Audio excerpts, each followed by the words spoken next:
उसके बाद वो जंगल एक बार फिर से सुमन की चीखों से गूंज उठा। लेकिन आज की रात सुमन की चीखों को सुनने वाला वहां पर कोई भी नहीं था। अगर वहां पर कोई मौजूद था तो बस हरिया, जो कि अब एक भेड़िए में बदल चुका था। सुमन के बालों को पकड़कर घसीटते हुए वो जंगल के बीचों बीच एक जगह पर ले जा रहा था। अगली सुबह गांव में। अरे भाई, पता नहीं क्या बात है, अपने गांव का हरिया किसान और उसकी पत्नी सुमन दोनों गायब हैं। दोनों का कोई अता पता नहीं। अरे कैसी बातें कर रहे हो भाई, ये कब हुआ है? अरे पूरे गांव में खबर फैली पड़ी है। कल रात को दोनों खेत की तरफ जा रहे थे, लेकिन लौटकर आए ही नहीं। तो हो सकता है अपने खेत पर होंगे।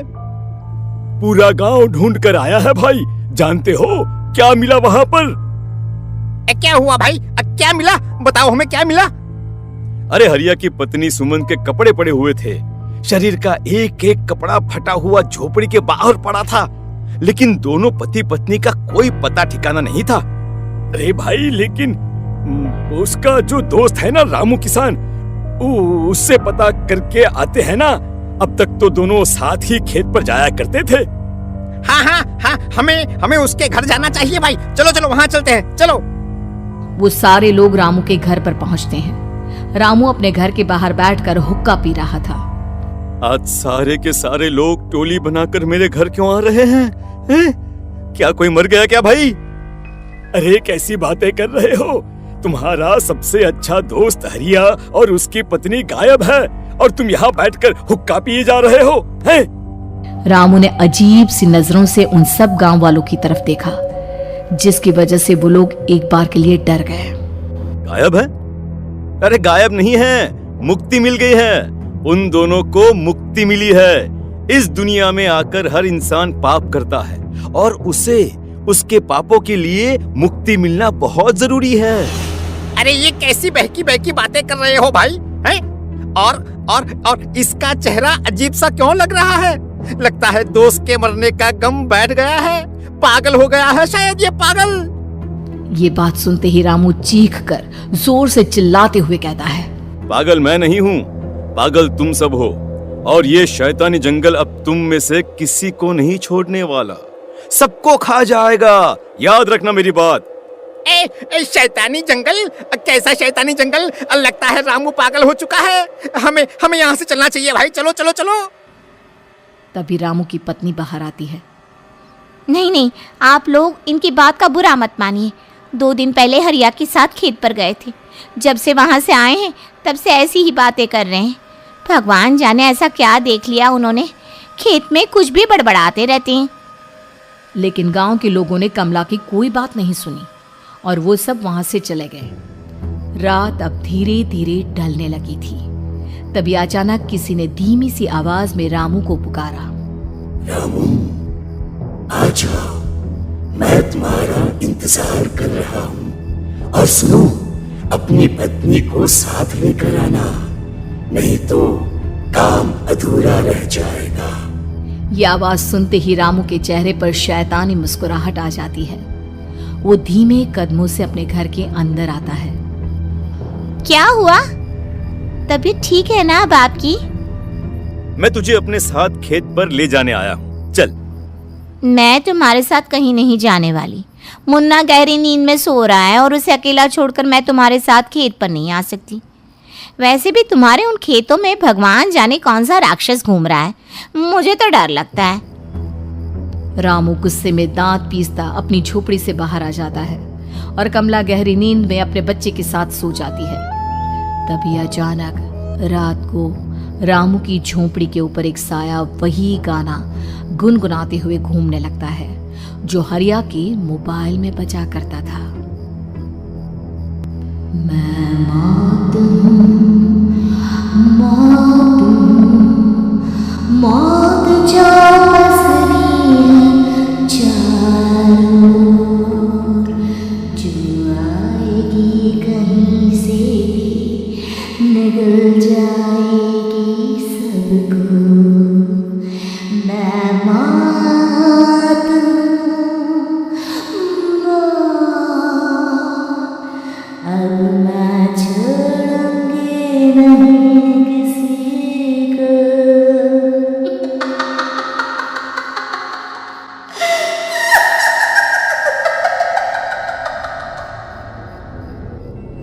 ये आवाज सुनकर रामू की पत्नी कमला की आंख खुलती है और वो देखती है कि उसका मुन्ना अपनी जगह से गायब था। कमला चीखते हुए बाहर दौड़ कर आती है। वहां पर उसने देखा कि रामू ने अपने बच्चे को झोपड़ी के बाहर एक पेड़ से उल्टा लटकाया हुआ था और उसका बच्चा चीख चीख कर रो रहा था। वहीं दूसरी तरफ एक साया बच्चे के ठीक नीचे आग जलाकर उसके चारों तरफ हैवानों की तरफ नाच रहा था। छोड़ दो मेरे बच्चे को। अरे क्या कर रहे हो तुम? शर्म नहीं आती तुम्हें अपने ही बच्चे को इस तरह मौत के हवाले करते हुए? अपना बच्चा? किसने कहा ये मेरा बच्चा है? अरे ये तो उस रामू की औलाद है, इस गांव के किसान रामू की, और मेरी दुश्मनी इस गांव के हर इंसान के साथ है। क्या? कैसी बात कर रहे हो तुम? और ये औरत कौन है? ये मेरे बच्चे को खा जाएगी। तभी अचानक से उस साया ने एक बेहद खतरनाक दिखने वाली औरत का रूप ले लिया और उसकी आंखों से आग निकल रही थी। सही पहचाना तूने, मैं तेरे बच्चे को खा जाऊंगी। अगर तू अपनी इस हैवान पति रामू के साथ जंगल नहीं आई तो मैं तेरे बच्चे को खा जाऊंगी। लेकिन क्यों? आखिर क्या चाहती हो तुम मुझसे? मुझे जंगल क्यों ले जाना चाहती हो? औरत बुरी तरह से ठहाके मार मार कर जोर जोर से हंसने लगी और साथ में रामू भी। ये तो तुझे वहां चलने के बाद ही पता चलेगा ना। अगर तू नहीं आई तो थोड़ी देर में तेरा ये बच्चा आग में जलकर मर जाएगा। चल जल्दी। नहीं नहीं, मेरे बच्चे को छोड़ दो। तुम जहाँ कहोगे मैं तुम्हारे साथ चलने के लिए तैयार हूँ। और उसके बाद उस बच्चे को झोपड़ी में लिटाकर आगे आगे वो साया चल रहा था और उसके पीछे पीछे रामू अपनी पत्नी के बाल पकड़कर उसे घसीटते हुए जंगल की तरफ ले गया।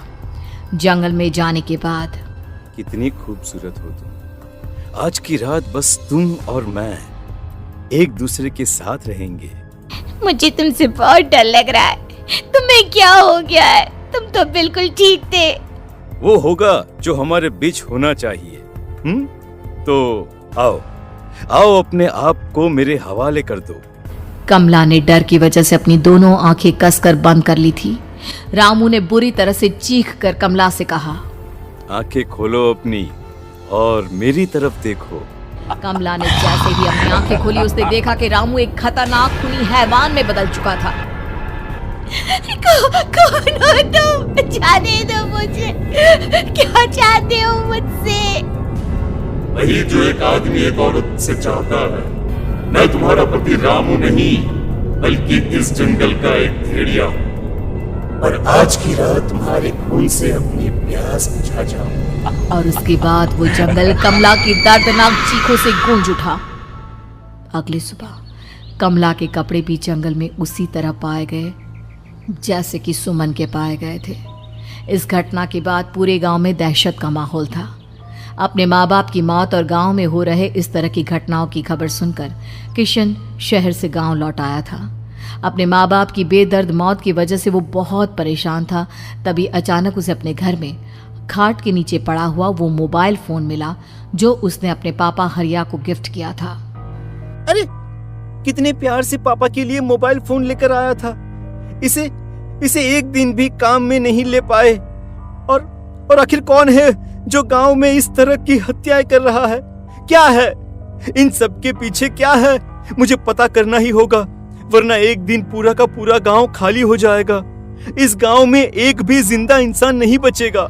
गांव के लोगों की मदद करने के इरादे से किशन अपने गांव से दूर एक दूसरे गांव में बहुत बड़े तांत्रिक के पास मिलने के लिए गया। तांत्रिक बाबा, अब आप ही कुछ उपाय बता सकते हैं। भगवान जाने हमारे गांव को किसकी नजर लग गई है। नजर नहीं लगी है, किसी ने तुम्हारे गांव को बद्दुआ दी है। किसी सताई हुई आत्मा का प्रकोप है और अब वो पूरे गांव में किसी को नहीं छोड़ेगी जब तक उसकी आत्मा को शांति नहीं मिल जाती। अरे लेकिन ऐसा कौन है बाबा? किसकी आत्मा है और कैसे मिलेगी उसे शांति? मौत है, मौत कहीं से भी आएगी और सबको निगल जाएगी। इससे बचने का सिर्फ एक ही उपाय है, लेकिन उस उपाय को करना आसान नहीं होगा। जो भी उस उपाय को करने की कोशिश करेगा उसकी जान जा सकती है। भले ही मेरी जान चली जाए, लेकिन मैं अपने गांव के लोगों की जान बचाने की पूरी कोशिश करूंगा बाबा। तो ठीक है फिर, अगली अमावस की रात जैसा मैं कहता हूँ वैसा ही करना। अमावस की रात तांत्रिक के बताए अनुसार किशन अपने साथ केरोसिन लेकर जंगल की तरफ चल पड़ा। उसके हाथ में देवी के मंदिर का सिंदूर भी था। किशन जंगल के बीचों बीच पहुंचा। ये देखकर उसकी आंखें फटी की फटी रह गई। वहां एक उबलते पानी का तालाब था और कई लोगों की लाश लटक रही थी। किशन की माँ बाप की लाश भी वहीं थी। माँ, बापू, क्या हो गया? ये क्या हो गया? तभी वहां पर एक औरत और आदमी आते हैं। उन्हें देखकर किशन चौंक जाता है। गोपाल काका, आपकी तो 5 साल पहले मौत हो गई थी। और निर्मला काकी, आप? मौत तो हो गई थी, लेकिन तुम ये नहीं जानते कि हमारी मौत कैसे हुई थी। क्या कहना चाहते हैं आप? कुछ नहीं, बस ये जान लो कि अब इस गांव में कोई जिंदा नहीं बचेगा। लेकिन क्यों काकी? क्योंकि 5 साल पहले इन गांव वालों ने मुझे डायन बताकर पत्थर मार मार के मार डाला। मेरी कोई गलती नहीं थी। गांव का एक बच्चा क्या लापता हुआ, सारा इल्जाम मेरी पत्नी पे डाल दिया। और जब मैंने निर्मला की जान बचाने की कोशिश की तो मुझे भी मार डाला। आपके साथ ये बहुत गलत हुआ काकी, लेकिन आप जो कर रहे हैं वो भी सही नहीं है ना? तुम यहाँ से चले जाओ वरना तुम भी नहीं बचोगे। हमारी आत्मा पिछले 5 साल से मुक्ति के लिए भटक रही है। चले जाओ यहाँ से। मौका देखकर किशन सिंदूर उन दोनों के ऊपर डाल देता है। उनका शरीर जलने लगता है और वो भयानक तरीके से चिल्लाने लगते हैं। अगले ही पल किशन उनके ऊपर केरोसिन डाल देता है और वो दोनों जल जाते हैं। किशन अपने माँ बाप और दूसरी लाशों का अंतिम संस्कार करवाता है और अपने घर लौट आता है। लेकिन वो अभी भी इस बात से अनजान है कि मोबाइल अभी भी बज रहा था। मैं मौत हूँ।